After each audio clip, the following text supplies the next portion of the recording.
நாகை மாவட்டம் கீழையூர் காத்தாயி அம்மனின் அருள் அடியவர்கள் அனைவருக்கும் வணக்கம். இன்றும் என்றும் உங்களுக்கு மகிழ்வான செய்திகள் தொடர நெஞ்சம் நிறைந்த வாழ்த்துகள். ஒரு குடும்பத்தில் மூத்தவர் ஆண் மற்றும் 6 பெண் குழந்தைகள் எனில் முதலில் பிறந்த ஆண் குலதெய்வ வழிபாட்டை தொடர்வார். அவருக்கு திருமணமாகி குழந்தை பேறு இல்லை என்றால் அவரோடு அந்த குலதெய்வ வழிபாடானது நின்று போகும். அவருடன் பிறந்த 6 பெண்களுக்கும் திருமணம் ஆகும் வரை குலதெய்வ வழிபாடு தொடரும்.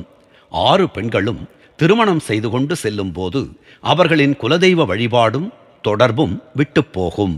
இதன் வழி ஆண் குழந்தைகள் பிறந்தால் மட்டுமே குலதெய்வ வழிபாடு தொடரும். ஆண் குலதெய்வ வழிபாட்டினை முன்னெடுக்க வேண்டும். பெண் திருமணம் ஆன நாள் முதல் கணவனின் குலதெய்வத்தையே தன்னுடைய குலதெய்வமாக வழிபடத் தொடங்கி விடுவாள்.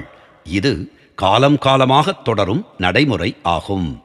தங்கள் குலதெய்வத்தை எவ்வாறு வழிபடுவது என்பது குறித்த பார்வை ஒவ்வொரு குடும்பத்திற்கும் வேறு வேறு விதமாக உள்ளது. மாவிளக்கு போடுதல், பொங்கல் வைத்தல், கூழ் வார்த்தல், அர்ச்சனை செய்தல், மொட்டையடித்தல், விளக்கேற்றுதல் என பலவாறு உள்ளது. ஆனாலும் குலதெய்வ வழிபாடு என்பது வருடத்தில் ஓரிரு முறை நேரில் வருவதே சிறப்பு.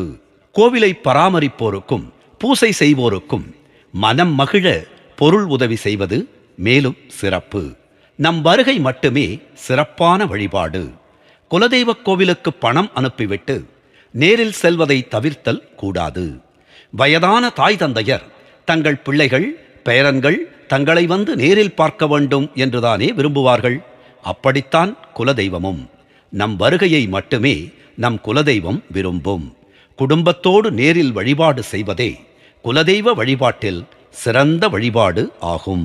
நாகை மாவட்டம் கீழையூர் காத்தாயி அம்மனின் திருப்பாதங்களை வணங்குவோம். அவள் அணைப்பில் இருக்கும் குழந்தையாய் நாமும் இருப்போம்.